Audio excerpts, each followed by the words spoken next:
we currently are not seeing. Right? So when we kick off to the next part of the presentation after Bob, one of the things that we will be looking at is how can you take that principle and apply to your work? Right? So take radio, right? Easy, low tech.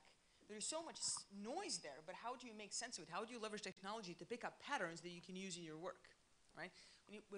What Bob is talking to us about is really leveraging the power playing field. In many of these cases, the state has the monopoly over the information, and as such, over power. How do you leverage evidence and information from no matter where it comes from, right? So you have a mix of sectors that don't really come together. Forensics, architecture, human rights, journalism. Think about your projects. How many non-intuitive sectors do you have coming around to be able to expose more of the truth, right? So when you think back to the projects that you are working on, to what extent some of these principles you can apply in your own work, and you've got people online, we've picked the best of the best to be here, that we can then help you work with in the aftermath, right? So these are the two things. One, how do we augment what we see, work of Paula, and then how do we tilt the power balance and expose the truth to the bigger demographics and groups in the population? Just wanted to add a pretty good summary. Thank you.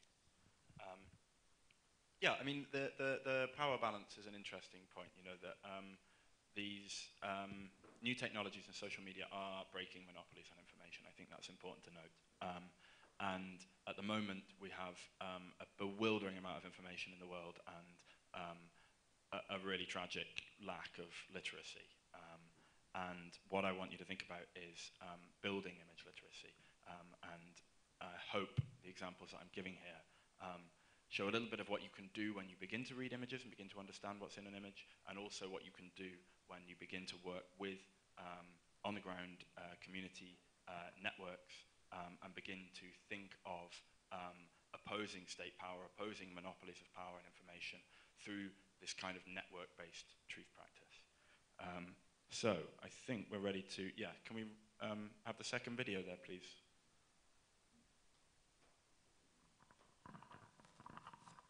Our investigation seeks to establish what was the use of the building, were there civilian casualties, and how did the incident unfold in space and time. Using available and sourced imagery, videos, satellite photographs, and survivor testimonies, we began analyzing the building before and after the strike. We have identified two large craters in the north part of the building. Munitions experts confirmed they are consistent with two 500-pound bombs. We obtained a video of the building recorded 2 months prior to its destruction.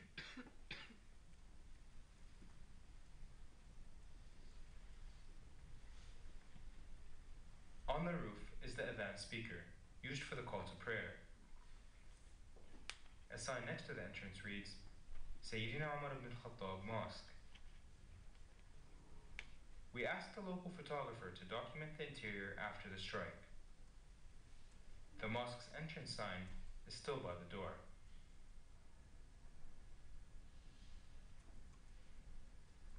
Shelves for worshippers' shoes indicate it is a mosque.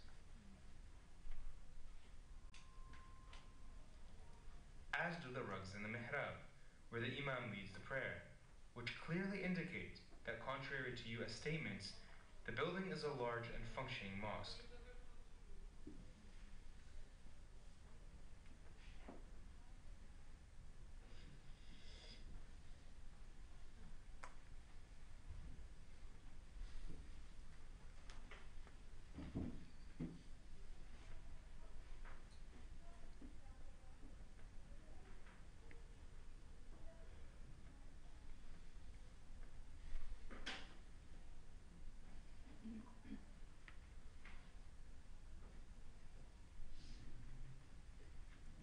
We interviewed and exchanged architectural plans with the building's original contractor and caretaker, who was also wounded in the strike.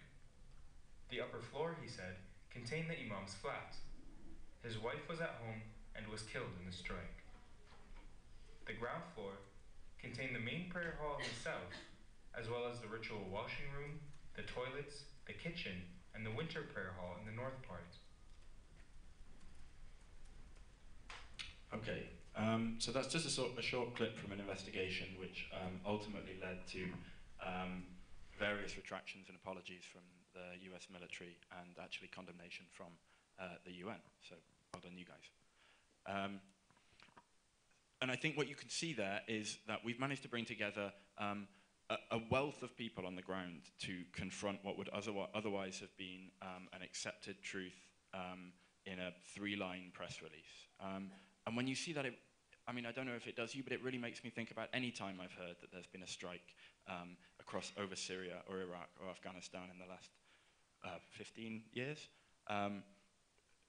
You know, these press releases are 2 lines long, and what they contain appears so absolute and so uniformly true. And the opportunities are out there to embarrass the people that make those press releases and to show them up, essentially. So I'm going to skip over my next example, and I'm just going to get to. It doesn't feel like a PowerPoint presentation unless you have some words flashing up on the screen. So forensic architecture's approach, as I want to encapsulate it for you, is to build communities of practice. Multiple voices in coalition against state power are invariably more effective than voices speaking on their own. Independently, we have no right to speak for communities in Syria where we work, but together with them and together with their supporters on the ground, we feel like we do. Make use of open sources. I'm not going to give you lists of tools now, but I can certainly show you some of the things that we would commonly use on my laptop. The open source investigation community is enormous. It's growing every day. It's encouraging and friendly. To my mind, it's one of the only good and interesting parts of Twitter.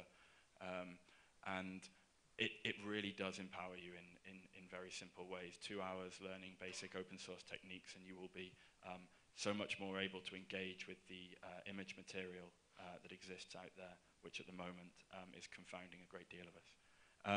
On the ground experience supported by technical capacity, that's exactly what I've shown you with the bombing of the Al Jina Mosque. Yeah, as I said, understand what's in an image, become image literate. We see so many things every day and we miss 98% of what's valuable in them. Did I have more to say? Something about, yes, okay, so these simple open source tools, just to really hammer home the point, they can help you to observe and understand environmental and urban change. I've had to leave out my example about environmental violence monitoring through satellite imagery, but the wealth of satellite imagery that's available is really quite staggering, and there are tools to interpret it which are free, which can, again, allow you to affect real social and political change. And we are examples of doing so. You can find evidence that's hidden in plain sight, as I've already said. We can support the work of on-the-ground field researchers. And ultimately, what it's all about, we can hold state authorities and corporations to account. Okay, thank you very much, and I look forward to talking through some of this with you.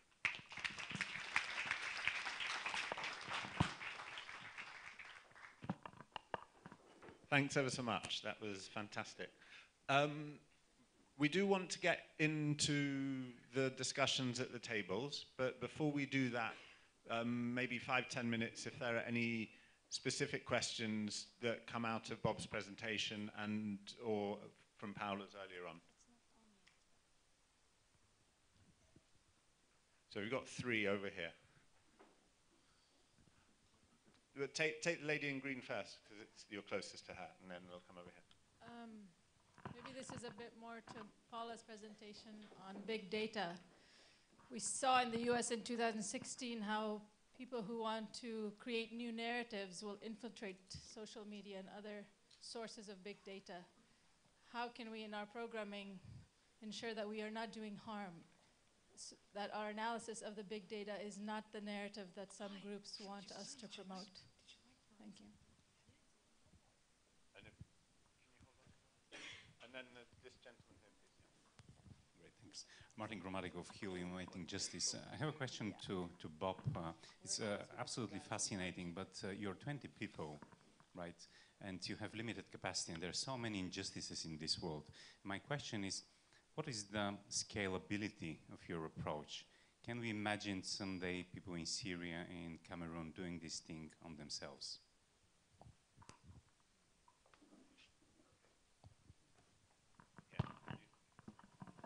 Thank you. First of all, I want to thank you for this fascinating glimpse into your work. And my question is actually related to humans, because what comes out of your presentation is that no matter how far we've advanced with using technology for some of the work that we're doing, we still need human power or human sources, sometimes to supply additional information, to verify the information that we get from other resources. So my question is, how do we protect those that provide that for us from potential retaliation, based on the premise that those that run information monopolies do not like to be exposed and embarrassed? Thanks so much. We'll start with you, Paula. Yeah, thanks. So on the question of the content on social media, big data, social media data, public data is like any other type of data. In order to analyze, first you need to understand it. So who's posting the data? What are the biases of this data? So once you identify that, you can understand how is it useful and what type of method to do. So what I was saying, in the context of Somalia, with the experimental work we did over 1 year, we realized what is useful is not to understand the content and to look for trends over time, volume over time, but more interesting is to look at fake groups and what are they posting, the fake groups, so related to what you say, and yeah, different things in who is posting, what are the influences, but depends on how people use it. So in any different context, in any different time, people might change the way they are using the social media. So first you understand the data, and we spend quite some time doing that, doing the landscape of the media use in the country, and understanding again and again the biases of the data to then design. So it's not about you analyze the content, but first you understand how is the social media platform used in that country, in that time frame, and then see what's useful for you. Maybe in your case, what is useful is to identify who's posting, when, and why these fake events, these fake news, etc. Thanks so much. And then two questions for you, Bob. One about the scale that this could achieve and related to that localization, and then a second question about the security and the vulnerability of people who might be involved in this sort of work with you. Sure, thank you. Both very good questions. I mean, in terms of the scalability, you know, we're a research organisation. We're part of the University of London. We're mandated to go out and explain our techniques and share our techniques, and not only the techniques, but the principles behind them. And undoubtedly, some of the techniques that you've seen there in terms of architectural modelling are specific, and they require years of training. But a great many of them don't, and a great many of the principles that underlie the work that we're doing are about literacy, are about a sort of investigative sentiment, are about research capacity, and these are things which, to my mind, there is no barrier in terms of scalability. You know, these are essentially educational goals more than anything else. And I think practically you can see some of the skills that and some of the techniques that certainly we didn't invent them. We didn't develop them originally, but we've been part of a kind of open source research community for a decade now, and we have seen the skills and the skill sharing that began there grow and expand enormously into the BBC, the New York Times. The work of Bellingcat has been incredible in exposing Russian officers throughout Europe.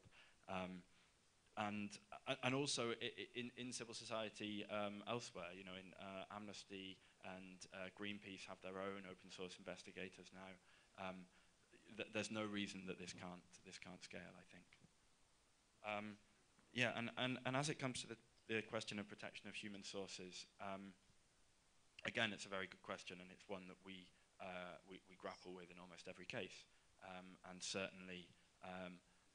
You know, there are cases about which it makes more sense not to disclose our sources, not to discuss them, and anyone who's been mentioned here has, you know, after extensive deliberation themselves and with us, felt comfortable to go on the record insofar as they have, which isn't to say name and address.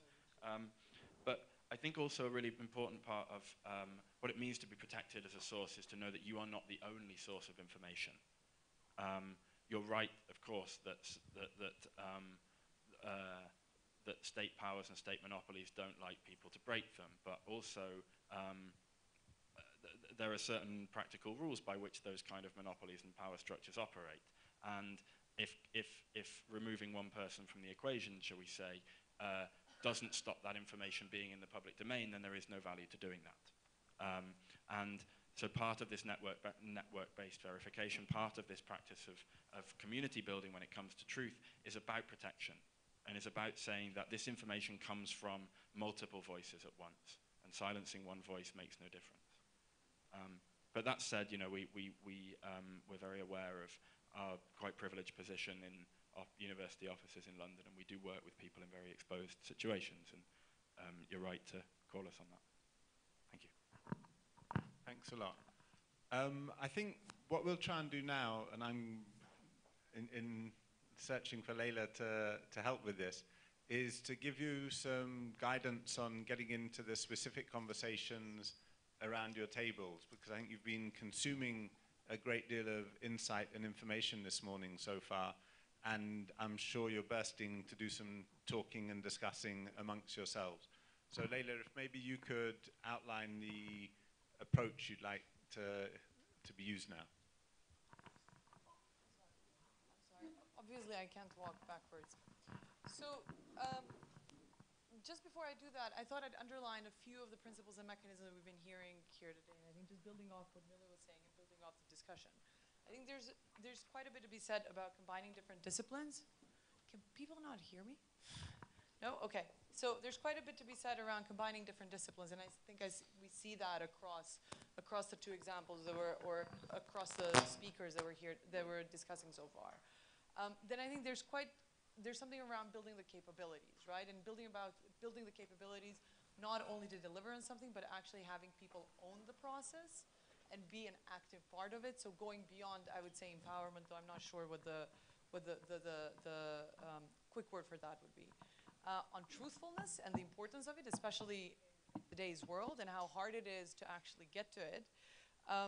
And I think, and doing no harm, whether we're talking about the work of forensic architecture or using big data underlying it is doing no harm. And then on mechanisms, just to guide you, help hopefully, through your group work, obviously what allows for these principles to be in place is the different types of mechanisms that exist, right?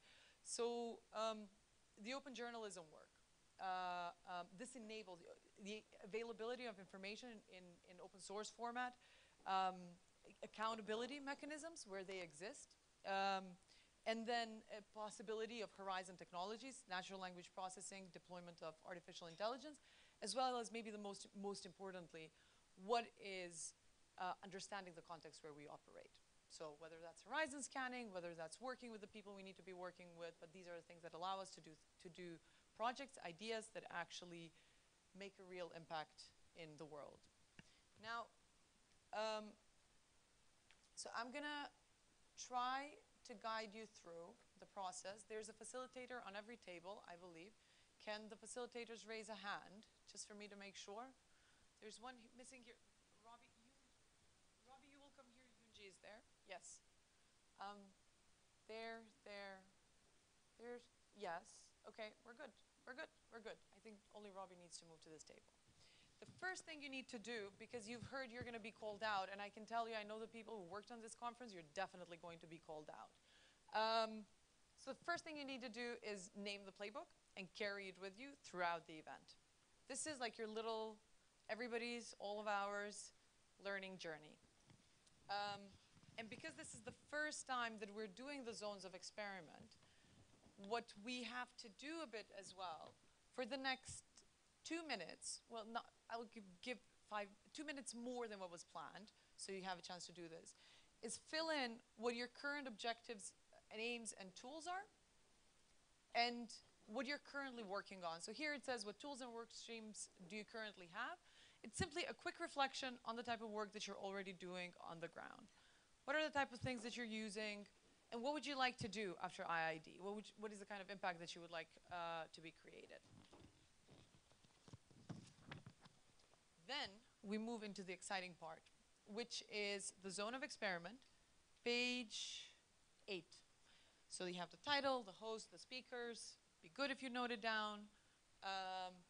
Notes, hopefully you've been taking some. I see everybody takes notes on their notebooks, but that's fine. Then we want you, so the way that this is thought through as a process is, rather than get the group where, you know, these are mixed group, people sat here randomly, come up with a joint idea in a very, very tight process, time-wise. We want you to think maybe, what are some of the principles and mechanisms that you heard? What makes them different from current practice?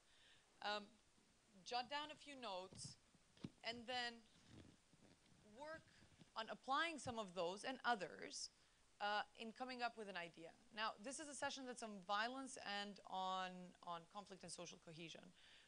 Obviously, we understand a lot of people in the room work in this area, others don't. I think what's important from the things that we heard from the three speakers, is that a lot of the mechanisms actually apply across disciplines. So think through what is the kind of idea you would like to work on, right? And how you could use some of what you heard in terms of making that happen. Now, after you do this individually, so to go up to page 13, not ambitious at all, we'll have about 7 minutes. And because we're super tight on time, and I know we're sitting between lunch and lunch, I'm going to be ruthless about time. And people who know me know that this is really against my nature. So we're going to have 7 minutes for this. Then you will talk. The idea is that you talk to the 2 people next to you, 2 or 3 people next to you. Each share your own ideas and come up out of a group of 3, come up with the best idea from a group of 3. Not agree on something you're going to do together. If you want to do that, that's great. But come up with, what do you think is the best idea that you want to put to the larger group? We'll have about 10 minutes for that. Well, actually, let's do this. Then everybody, so you'll have 3 by 3 by 3, will pitch one idea to the table. And then the table will agree what's the best idea to be presented, which will be presented in about 40 minutes from now. So it's really tight, time-wise. That's why it's going to be even more fun. Yeah, I can see the enthusiasm.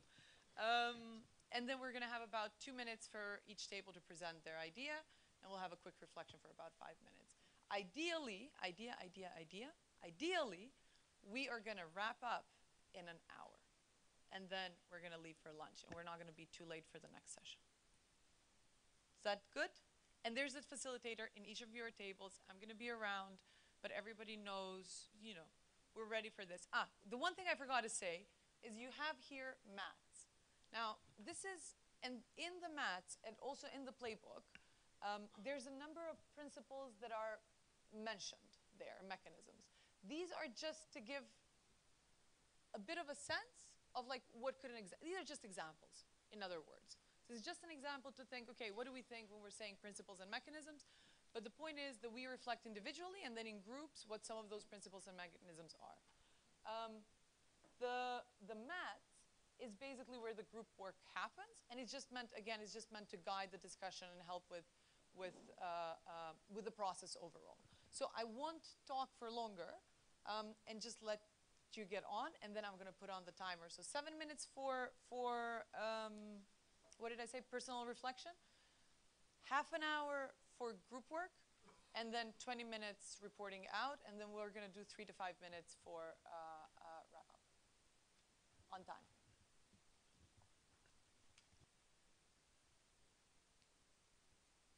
Yes, yes, yes. I needed it. Thanks. You saved me. Because I was looking at it. Yeah, I'm not taking that away. I kind of trust you more than people than for me to. All right.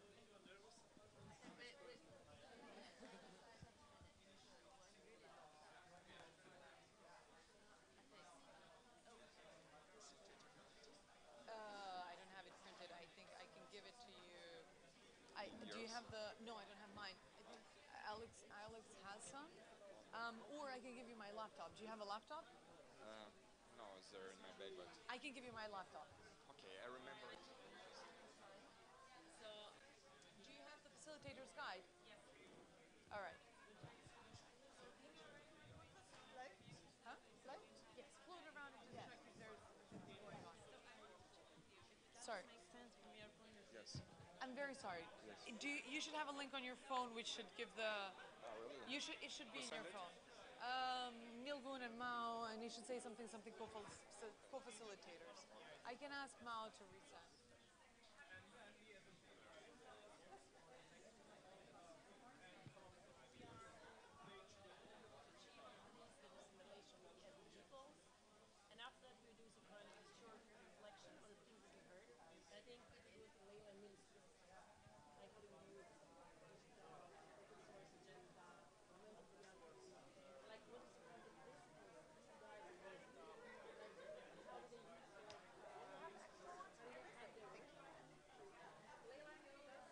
No, I'm gonna just walk around because it's the first time we're doing it, so it's going to be, I think, a little bit trickier. But the idea is just to internalize a little bit in terms of what we want to achieve individually, and that's something that goes across. So we want to do that in other sessions, and then think through what we heard and how does it apply in the type of work that we do. So like as concrete as possible. It can be a policy thing, it can be an experiment. Yeah.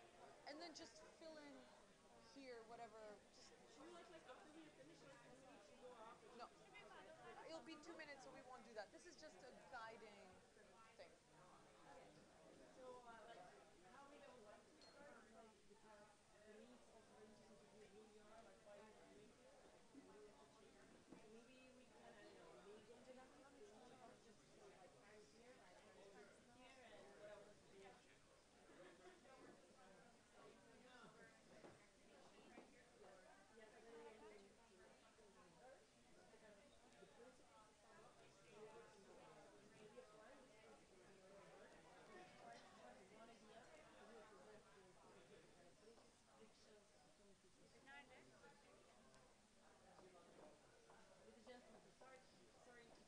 Ah, yeah, it's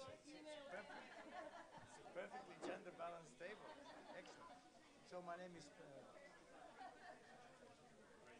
I'm Patrick. I'm heading the governance and peace building cluster in UNDP. So part of the organization of this event. So obviously, I think when we talk about next generation governance, part of our DNA.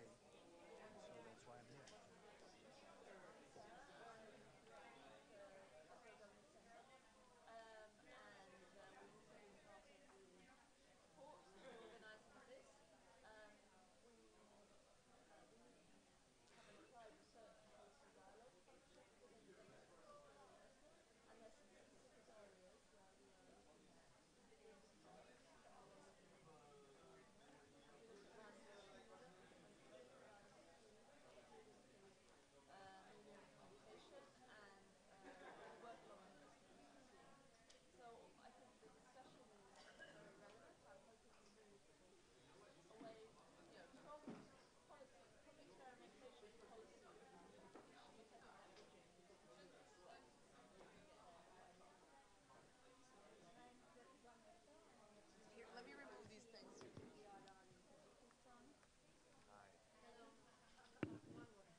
There's a mic. So time's up for personal reflection. Should I give another minute? Oh, 2 minutes? We're bargaining. This is why I should not have been. Okay, 1 minute.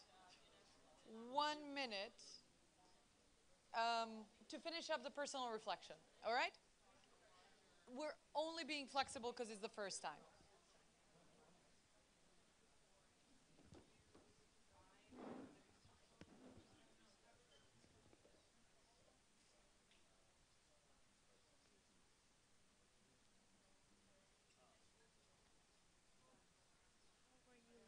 I'm good. Nice to see you.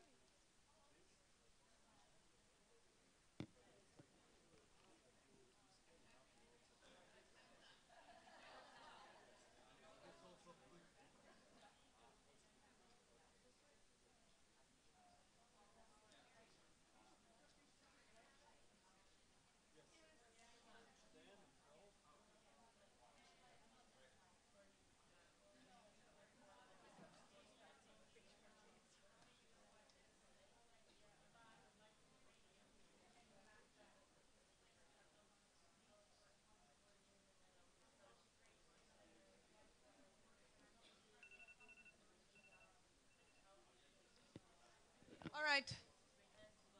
Now we'll have half an hour for group work. So as I said, agree in a group of 3 or 4, depending on the size of the table. What is the best idea you want to put forward to the rest of the table? I would say maybe take 10 minutes for that. If we all agree, I can give a signal when 10 minutes are over.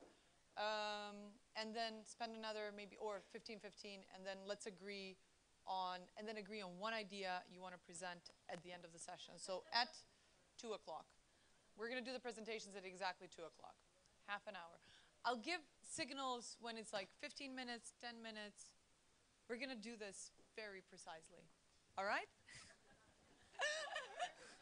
All right, perfect. Yes.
right, so there's 15 minutes left. Now would be a good point to discuss at the table, to agree how we're going to go forward.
Açabilir misiniz lütfen? Şu an açık olması lazım.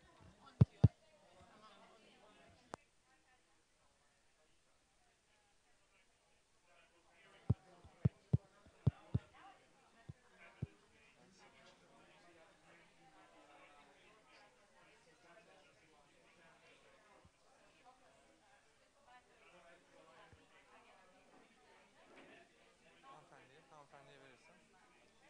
Açtın mı? Açtıktan sonra şunu bir kere basıyoruz.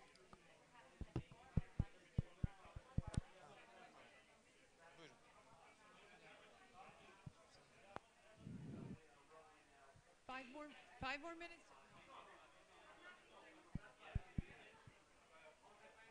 5 more minutes till presentation. 5 more minutes till presentation.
So, oh. So, how many groups are ready? How many groups are ready to present the best idea forward? How many groups are ready? Nobody? Okay. All right. 5 more minutes to agree, each group, on the best idea forward, because I don't think anybody is ready. Is anybody ready? No, no, no.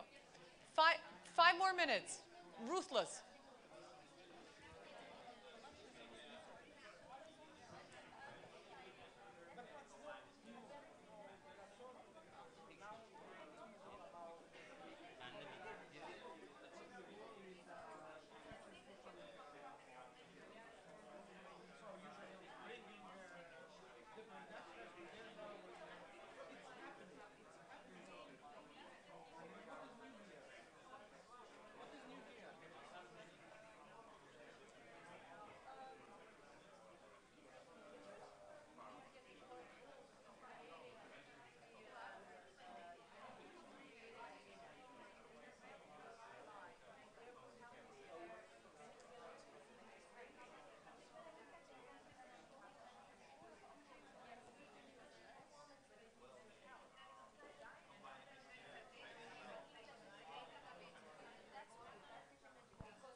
All right.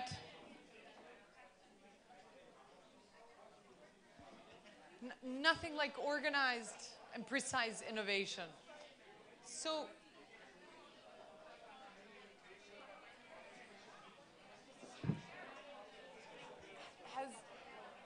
have you guys agreed on an idea? No? All right. So we have the first group ready to go. You know, we thought Next Gen Gov, we're going to start by building consensus.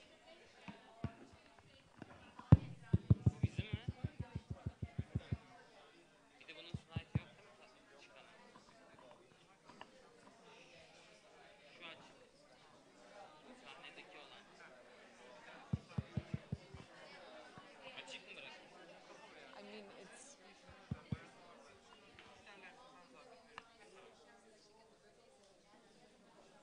Maybe they're all... Is your group ready? Is your group ready? All right. We have the first group ready to go. Just the sooner you build consensus, the quicker we get to lunch. All right, I think we're ready to roll. The first group ready to go? Who's going to present? 2 minutes. What's the format? Just to present? Just present what was your Yeah. Yeah, hello everyone. My name is Armen Sarkisyan and I come from Armenia. Our group is represented by professionals from Montenegro, Kosovo, Russia, Turkey, Azerbaijan and Botswana. So our idea, or our original idea, is to create a fact-checking mechanism on violations of ceasefire on the border of Armenia and Azerbaijan.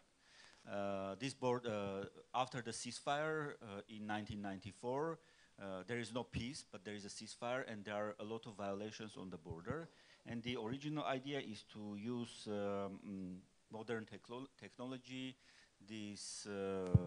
to investigate the cases of violations of ceasefire. For this reason, we want to use satellite data and digital map data, and then to investigate the authenticity of pictures and videos that are posted on these cases, and to cooperate with existing conflict fact-checking platforms which already exist on Syria or on Russian-Ukrainian war. And this investigation will be done mostly not on government sources, which usually are propaganda on these violations of ceasefire, but on ordinary people who live in the borders and who first suffer from these violations. And this data is going to be used or to be offered to the, first of all, to the OSCE Minsk group, which currently handles the conflict solution on Nagorno-Karabakh conflict, and also for other international organizations acting in this field. Thank you. Wonderful. Thank you so much. I'm going to this table, so we're going to do this a little bit randomly. Okay, somehow we wanted actually to take one of the techniques that we've seen represented and take it completely out of context. This forensic architecture technique that we've seen, and see if we could use it, in fact, as an instrument to visualize how a development context can be and how it could become. So we took it away from the context of conflict here, and we take it from to a development situation where no conflict exists normally. Maybe let's say, just to understand it, you see, for example, how a sustainable city or a smart city project could look at the beginning, and how you could project it and show through this visualization, and it could look at the end. We would use this as a mechanism to bring, to make understand everyone what we want to do, particularly our partners, our donors. And it starts, I think, with our frustration with the verbosity that we have in describing things in many, many pages and in many, many theories. But what if we could really get similar techniques to help us show what we want to do in our work? So that's the idea we had. Great. Wonderful.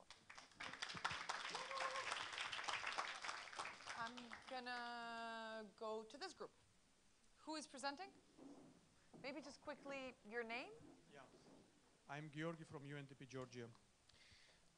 So actually we had several pieces of ideas, but then in the end we sort of combined and then like each, I think in our final idea, so it consists of several ideas, and I'll try to summarize it. Colleagues might help. That's so cheating.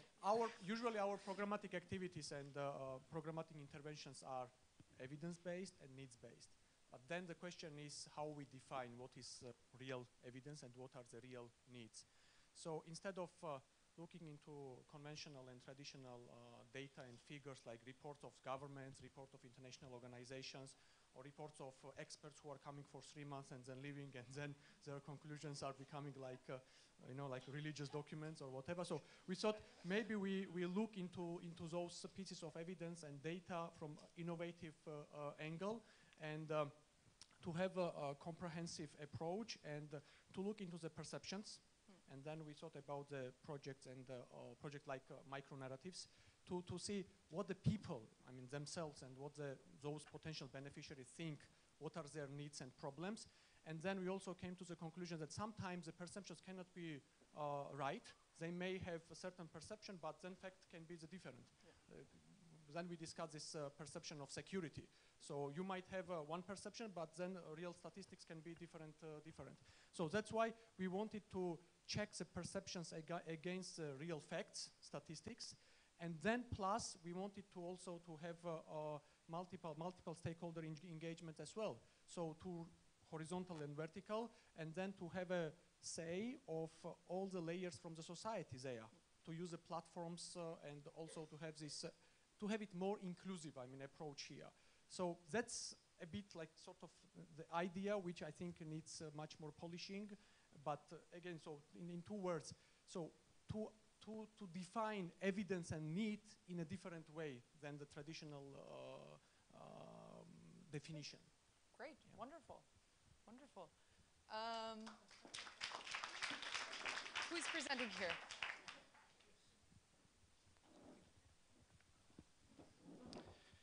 Hello, my name is Jos Delahaye. I'm with the UNDP in the regional hub of Amman. So we were looking into the challenge of evidence-based policy making. And so we were looking a little bit on that and trying to link that into prevention and the possibility of it as a prevention mechanism as well, by addressing maybe or visualizing maybe risks, visualizing the political violence that might be in societies, maybe building on what you guys were saying as well, using these kind of data, and then how can you project that and help then governments doing better kind of policy making that is evidence-based. And particularly where the prevention element then would come in is really to enable to discuss the risks that the country is going into, but also to take away the blinders, because it's particularly when there is political violence that there's also less space to discuss it. So that was also a bit of the challenge that we wanted to tackle. I think that's what we discussed, no? Right. So we'll hand it over here. So we've just spent the last 15 minutes trying to draw lots as to who would decipher what we've been discussing, and I was the one who got the short straw, it seems. We struggled a bit with this, to be honest. I think we had a very interesting discussion around how do you apply some of these approaches and some of the creativity that is inherent in using big data and using the sort of investigative approaches that the Forensic Architects project showed. How do you apply that in very low-tech societies where digital penetration is very narrow, and you don't have the access to information in the same way, and you're dealing with governments that are able to switch off data as and when they choose? And so one of the I think we reflected on two particular issues without necessarily coming up with a specific idea. One was around the sorts of narratives that are quite prevalent in societies that are ridden by conflict, and how can access to different sources of information help those societies perhaps generate alternative narratives. We were conscious that a lot of work has been done to present counter-narratives, but that counter-narratives can actually often be counterproductive, and there's a lot of research in that. So there was a question about what sort of alternative narratives that are perhaps more positive rather than a sort of critical negative perspective. How can those be harnessed? And we also then tried to turn this to a reflection on some of the challenges of identifying the risk factors in societies that can generate violence and that can generate conflict. And clearly a lot of work has been done over many years around the early warning, the early response, the early action chain, and how can access to different sorts of data stimulate a response that enables the people who are affected to become the subjects of this process and actually be the ones who drive different forms of analysis rather than just have them being subject to the external activities and external practices of big institutions. So I think it's trying to connect, where we were grappling with was how do you connect the reflection on different narratives to reflection on how you turn this into action and not just use, I like the way you referred to the religious documents that consultants produce, but I think often we come up with jargony terms, and early warning is one of them, where you think, oh, well, we'll just sort of... Early warn. Well, no, we'll imbue with this term with some mystical value that it'll be able to solve the problem. And actually, one of the things that needs to happen, and this perhaps is where I can tie it back to what we saw from Forensic Architects, is you really need to deconstruct in the minutiae what's really happening and not make assumptions about what is happening. And I think that's where we were really grappling. How do you get away from those assumptions? Wonderful. Round of applause. Is this table ready? Shall we? Hi. So we had very long and complex discussions as well, involving pretty much all of society everywhere. So forgive us if we're not always as concise as in the solution. So we talked quite a lot about cities. We talked quite a lot about whether or not citizens should become more active actors in their own in decision making. The examples of participatory budgeting were mentioned as well. We also talked quite a bit about social media and about fake news and about how to improve things on that and where to go with that. And so the most concrete thing we've come to in wide-ranging discussions is to work a lot more on media literacy for citizens, but also to put citizens much more in the position of being actors in the change and in the experience around their own lives, and making sure that not only do they get to take part in the decisions within governments to an extent, and this is already happening in many places, but also they get to be actors amongst each other, and practice community then came up, amongst each other to tackle the experience that they live in and to also connect that to more global changes. Because in many of the global changes and in many of the phenomena we see, actually national governments or local governments are behind the facts or are very much catching up and very much only one element of the greater story.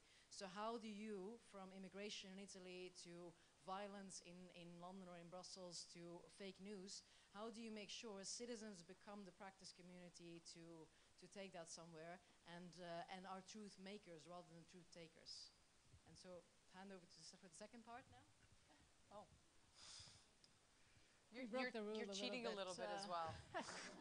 But we wanted to sort of give one concrete example of how these things can play out in the programming that we do.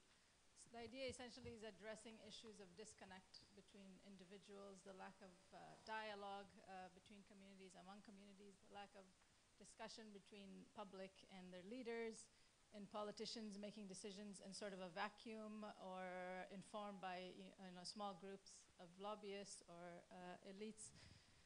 And what we do all the time, which is community development, and bringing in to this sort of the gap between the top and the bottom. The biggest innovation of our generation, which is social media. These are free platforms. Bring that somehow structurally, systemically into the development work that we do. So use it. I don't want to use the platform because it seems to already be becoming a bad word, but essentially sort of a mechanism of discussion where the individuals can have a say in what they're doing. This goes a little bit to budgetary planning that we already do in many villages. You know, I remember in Bangladesh we were doing this, but this is introducing social media and this new mechanism of engagement to that process. And around the table we also had a discussion on why we do not participate in our own discussions within UNDP, you know, our future and all of that. And there are town hall meetings, but many of us don't participate. So if we can introduce sort of a social media angle, we thought that we would be a lot more prone to participate. We would be, you know, we'd be in our car, we would send a little suggestion or a little comment. It would be much easier than us sitting in a meeting that none of us want to be at. So essentially it's using this Hopefully it's not this one. Not this one. So essentially introducing social media to the development work that we do. Wonderful. Round of applause. Quickly, oh, there. All right, volunteers. Who is going to present? Thank you. I am Jairo Matallana from UNDP Colombia. We had quite a bunch of ideas, but we finally decided to put forward the idea of tapping on the capacities and expertise of these guys of forensic architecture to advance the goals of searching missing persons in Colombia. A little bit of a context, we have a peace agreement signed in 2016 after a very long conflict in Colombia. We calculate 8 million people victims of the conflict. And one of the key and perhaps most horrible crimes during the conflict was enforced disappearance. There are about 86,000 people that were victims of this crime in Colombia. And that's more or less, just to give you an idea, it's double the figures of Argentina and Chile combined during the dictatorship. So that's a substantial number. And what we have so far is supported both the unit for search of missing persons, so that's an institution created as part of the transitional justice arrangements, and platforms of organizations from victims associations, human rights organizations that have supported the search of missing persons. We have come to a point where we have the unit functional. Many organizations have documented cases and traced a little bit the different stories, but now we need to advance two things in particular. One is to better define the roots of disappearance. That is, create really different paths of where people were originally taken from, then the transit regions, and the last seen point. We have already found some of these pathways of disappearance, but still we have a lot to do in that front, and we believe like combining different techniques that were here presented could advance our goals on that front, always in partnership with social organizations. And the second idea is also to use, let's say, these techniques we have so far decided that, perhaps I won't go into the details of this second one, but what I'm fine. They want to go for lunch. Yeah, no, that's for sure. But in short, it's just to use these to use these techniques to foster or to improve the search of missing persons in remote areas, in particular rivers and other bodies of water where it is very difficult to search. So it might entail to not only to use science and forensics, but also engineering to really improve these search techniques. Wonderful. Thank you. And I'm sure you had people around the table who could help with some ideas, yeah? Great. Who is presenting here? Last one? No, there's one more group. Okay, I will try to be really short, really short. I'm Anton and from Ukraine, and surprise, surprise, my example will be about Ukraine. I can show you a map actually. So, you know, there is a conflict in Ukraine, and the territories of two regions in Ukraine are divided, right? And unfortunately, the administrative centers of these regions remained on the one side of the conflict, which we call non-government control area. So in government control area, like, there are basically no big cities, right? And the people living in this like red zone, if you can see it, in the red, actually we call it the gray zone. And the people in the gray zone, they're the most vulnerable. They have basically nothing, no hospitals, no schools, no administrative service centers, and so on. But they still need to receive health services, education services, and administrative services. So what we are gonna to understand is how the traditional transportation patterns and networks change since the conflict. For example, people living in this red area, people living here, where they going to receive, for example, health services in this city, on that city, or we don't know. If we will understand this, we will be able to provide more targeted support, for example, to hospitals or to schools. And we will be able to get this data from mobile service operators using their geo-localized data points, and also by analyzing the social networks and reviews about the hospitals. For example, if people are writing that there are so many non-local people in our hospitals, then we will know that people from the gray zone are coming to these facilities more often. Thanks. Wonderful. Thank you so much. And last, but certainly not least, who is going to present here? Hi, I'm Elgün. I will not tell my organization because you will easily identify it after one sentence. First of all, we did some stakeholder analysis, and we've identified that in our table we have government, we have private sector, and we have civil society. And guess which organization had to speak on their behalf?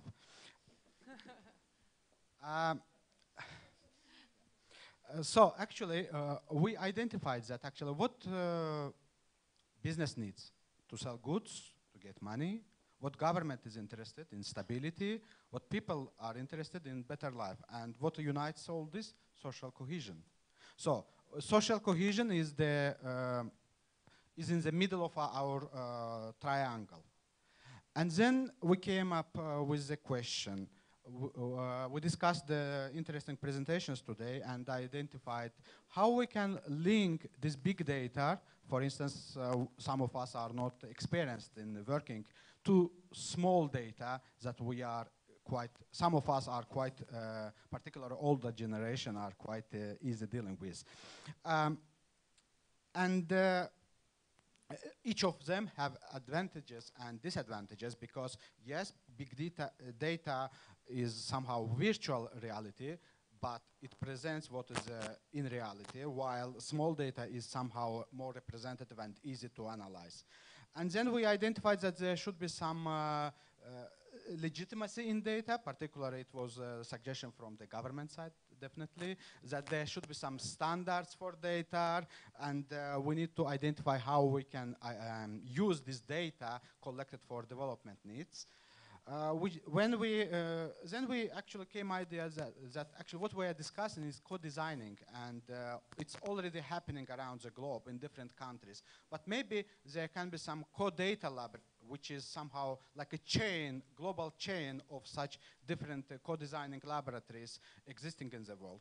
Because big data definitely in 10, 15 years will be not big data, probably there will be something else. But what we can use this big data is not only measuring and for early warning purposes, for monitoring purposes, etc., but by using this big data, we can innovate. We can apply different programs, policies, which is actually leading to sustainable development goals. Thank you. Wonderful. Thank you so much. So I want to recognize two things and say a couple more. One is, in fact, this kind of exercise, though it feels rushed, I know, because we're definitely over time, it's actually the heart at IID. And I think this is what makes Innovation Days different from any other, from a lot of other events we run, because it's really about applying what we're hearing. And I know it feels rushed, and I'm fully aware of it and contributing to it, but I think it's really important we take the time, even if it's short, to try to think through how what we're hearing applies to what we do. The other thing I wanted to say, I think what comes across from a lot of what I heard is that what is needed is to build truthfulness in everything that we do. That there's massive potential in applying Horizon technologies, obviously, in augmenting our understanding and what we do in real life, and that we need to bridge gaps, whether it's between the different data sources or whether it's between our perceptions and experiences, but that we need to bridge the gap so we get a fuller understanding, make better sense of the environments where we operate. I'm going to hand it over to Jonathan for a quick reflection and maybe just say, I think the next session starts at 3.